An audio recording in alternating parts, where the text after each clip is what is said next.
जय जगन्नाथ सांग माने एक्चुअली मोर खाइबा बुलवा छड़ा कौन सी पर्सनल काम न थाए आउ खाइला बेले टिके रंग न देखि खाइले मो खाइबा हजम हुए देखना मो खाइबा सहित दीदी भी खाइबाटा देखै दउची आउ जेहेतु से गोटे शर्मिला मुह देखिया पई लाज करूची आउ दीदी हमर जेतिकी स्पीड रे नळी को छाणु संदी मु सेतिकी स्पीड रे नळी को खाइबारे लागी जहा हेउ पछे मु खाइबारे केबे लाज करेनी आपण माने देखिकी भाबुथिबे मु एते सजबाजा कोन पई होउची एक्चुअली आज मोर गां को जिबार अछि देखना दी मो फुले दीदी केमती पछरे अनौची आ मो गां को कोन एका जाउची कि ना ना सांगरे मो भौणी माने भी जाउछंती आ गां को जिबु माने टिके पेंटिंग न हे कि गले कोन मजा आसी एक्चुअली मते बेसी स्टाइल मारिया को भलो लागेनी मते एमते सिंपल हे कि रहिया को पसंद लागे मो संगरे मो गैंग माने भी चलिले तांको मामू घर को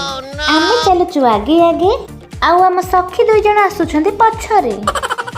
बस रे बसु बसु मो दीदी रो मुंड बुला स्टार्ट हे गला देखु नहंती गाड़ी रे म्यूजिक बाजु समस्त एन्जॉय करछ किंतु ये आसे गाड़ी रे पड़ी गला आ एपडे गाड़ी रे ओल्हे छ कि नहीं एमानकर परिबा किना स्टार्ट हे गला आ फाइनली हमें गां पखरे आसी पहुंच गए आ हम गां को आसी जे माने गां ता न देखले कोन हबो देखन दर्शक बंधु ये हैला हमर गां आउ ये हैला हमर स्कूल हो एका संगे कोन सब देखे देबी आज पई एतिकी पुणी आसी काली की टाटा बाय बाय।